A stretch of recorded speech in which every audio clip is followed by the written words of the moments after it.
मोहिनी गैया। पहाड़ों से घिरे एक खूबसूरत गांव में एक जमींदार रहता था, जिसके पास दुनिया भर से मंगाई हुई विशेष गायों का झुंड था। जमींदार वैसे तो गायों की बहुत देखरेख करता, लेकिन जैसे ही वो दूध देना बंद कर देती थी तो उन्हें शहर के एक सेठ के हाथों बेच देता था और वो सेठ उन्हें एक बड़ी सी गाड़ी में शहर ले जाता था।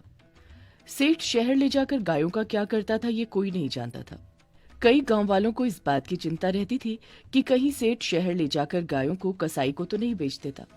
गांव के जमींदार ने अपने लहलहाते खेतों के पास ही गायों की गौशाला बना रखी थी, जिसमें एक से एक प्यारी गैया थी। उन्हीं गायों में से एक प्यारी सी गैया थी जिसे जमींदार वृंदावन मथुरा के पास से लेकर आए थे। उस गैया को प्यार से सभी मोहिनी मैया कहते थे। गांव में एक मुहावरा बहुत प्रचलित था, सबसे प्यारी गैया हमारी मोहिनी मैया। मोहिनी मैया ऐसी गाय थी जो बहुत दूध देती थी।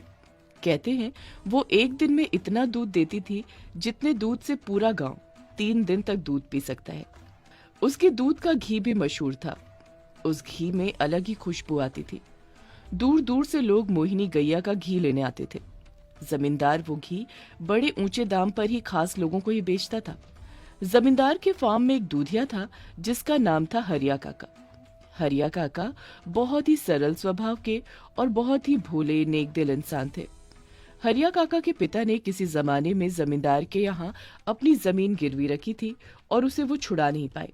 बस तभी से जमींदार ने जमीन के साथ साथ हरिया काका को भी अपनी गायों की देखभाल के लिए रख लिया था। बदले में वो 2 वक्त की रोटी का अनाज हरिया काका को दे दिया करता था। हरिया काका मन लगाकर पूरे दिन गायों की सेवा करते और शाम ढले गायों को अच्छी तरह चारा खिलाकर घर लौटते थे, जहां उनकी छोटी सी बेटी मुनिया उनका इंतजार कर रही होती थी। थके हारे हरिया काका की गोद में जब उनकी बेटी मुनिया आकर बैठती थी तो हरिया काका सारी थकान भूल जाते थे। हरिया काका ही मोहिनी गैया की देखरेख करते थे। जितना प्यार हरिया काका को अपनी बेटी मुनिया से था, उतना ही प्यार उन्हें मोहिनी गैया से भी था। हरिया काका कभी कभी मजाक में कहते थे, मेरी तो 2 बेटी हैं, एक मुनिया और एक मोहिनी गैया। मोहिनी गैया भी हरिया काका को बहुत स्नेह करती थी। वो हरिया काका के अलावा किसी को अपना दूध नहीं निकालने देती थी। उन्हीं के हाथ से चारा खाती थी। यही नहीं, जब हरिया काका कभी बीमार हो जाते थे और जमींदार के फार्म पर नहीं आ पाते थे तो मोहिनी गैया भी चारा नहीं खाती थी और उसकी आंखों से आंसू निकलते थे। पूरे गांव में सब जानते थे कि मोहिनी गैया को हरिया काका से कितना स्नेह है। बेशक हरिया काका के पास पैसे नहीं थे, लेकिन वो मुनिया और मोहिनी गैया के साथ हंसी खुशी जी रहे थे। लेकिन तीनों की ही इस खुशी को नजर लगने वाली थी। एक दिन जब रोज की तरह हरिया काका मोहिनी गैया का दूध निकालने गए तो मोहिनी गैया ने दूध ही नहीं दिया। शाम को फिर दूध निकालने की कोशिश हुई, लेकिन इस बार भी मोहिनी गैया ने दूध नहीं दिया। बात बढ़ते बढ़ते जमींदार के कानों तक पहुंची तो जमींदार को बहुत चिंता हुई। मोहिनी गैया जमींदार की सबसे ज्यादा दूध देने वाली गाय थी और उसकी सबसे ज्यादा कमाई मोहिनी गैया से ही होती थी। जमींदार ने डॉक्टर को बुलाया। डॉक्टर आया और मोहिनी गैया का गहन परीक्षण किया। कई तरह के टेस्ट किए और फिर उसने जो कहा उसे सुनकर सबके पैरों तले की जमीन खिसक गई। डॉक्टर ने कहा कि अब मोहिनी गैया कभी दूध नहीं देगी। ये सुनकर सभी को झटका लगा। अब मोहिनी गैया बिना दूध देने वाली हो चुकी थी तो जमींदार को भी वो बोझ लगने लगी थी। जमींदार को ये बात खाए जा रही थी कि मोहिनी गैया को पालने में रोज कितना पैसा खर्च हो रहा है, और अंत में वही हुआ जिसका हरिया काका को डर था। एक दिन शहर से सेठ की गाड़ी मोहिनी गैया को लेने आ पहुंची। उस दिन हरिया काका को बहुत बुखार था और वो जमींदार के यहाँ काम करने नहीं जा पाए थे। मुनिया हरिया काका के सिर पर पट्टी रख रही थी और उनको दवा खिलाने की कोशिश कर ही रही थी कि तभी जमींदार के यहाँ काम करने वाले मुंशी जी भागे भागे आते दिखाई दिए। इतना सुनना था कि हरिया काका अपनी बीमारी भूल गए। उन्होंने आव देखा न ताव दौड़ लगा दी। उधर सेठ बस गाड़ी में गाय को चढ़वाने ही जा रहा था कि हरिया काका वहां पहुंच गए। मालिक साहब, मालिक साहब। अरे हरिया, तू हांफता हुआ कहाँ से आ रहा है? तू तो बीमार था ना? कौन है ये हरिया है, इस गाय की यही देखरेख करता था। मालिक साहब, हमने आपसे आज तक कुछ नहीं मांगा, लेकिन आज एक चीज मांगते हैं। आपको भगवान की सौगंध, आप मना मत कीजिएगा। क्या मांग रहा है, बता। मोहिनी गैया को सेठ जी को मत दीजिए। सेठ जी को नहीं दूंगा तो यहाँ इसका खर्चा कौन उठाएगा रोज? ये अब किसी काम की भी तो नहीं रही। मालिक साहब, आप इस गाय को मुझे दे दीजिए। तुझे?